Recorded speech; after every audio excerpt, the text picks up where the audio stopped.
আজকে নতুন ভিডিও নিয়ে আসলাম, সবাই সাথে থাকবেন। আজকে একটি গল্প বলবো।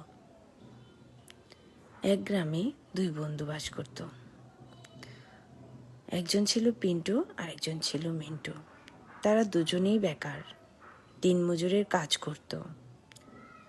তারা দুজনেই নববিবাহিত। দুজনেরই পারিবারিক সমস্যা একই ছিল। দুজন ভিন্ন মানসিকতার হলেও তাদের সমস্যা ছিল একটাই, তারা বেকার। তাদের রোজগার করতে হবে। তারা দুজনে একসাথে ভাবতে থাকলো কি করা যায়। হঠাৎ পিন্টুর মাথায় একটা বুদ্ধি আসলো।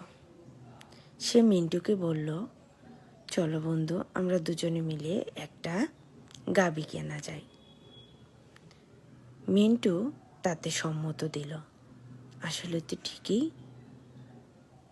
তারপরে তারা চিন্তা করলো, গাভী বড় হবে, বাচ্চা দিবে, তাদের দুধ বিক্রি করবে, এভাবে তারা সফল হতে পারবে। দুজনে বলল, এটাতে আমরা স্থির থাকি। তারপরে পিন্টু আর মিন্টু দুজনেই বাসায় চলে গেল। বাসায় গিয়ে পিন্টু তার ভাবনার কথা তার স্ত্রীকে জানালো। তার স্ত্রী প্রস্তাবটি শুনে খুবই খুশি হলো এবং সে বলল, আমার সব গয়না দিয়ে দিই, তুমি কিনে গাভী কিনো, তুমি বিক্রি করে গাভী কিনো। তারপরে আমরা যখন আস্তে আস্তে টাকা জমাবো, পরে আমরা আবার গয়না কিনতে পারবো, পিন্টুর স্ত্রী বলল।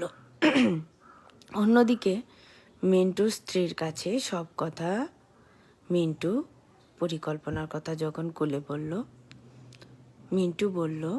মিন্টুর স্ত্রী বলল, কিভাবে সম্ভব, আমাদের তো গয়নাই সম্ভব, যদি গয়নাটাও বিক্রি করে দেই তাহলে তো আমরা নিঃস্ব হয়ে যাব, যদি গাভীটি মারা যায় তাহলে কি হবে?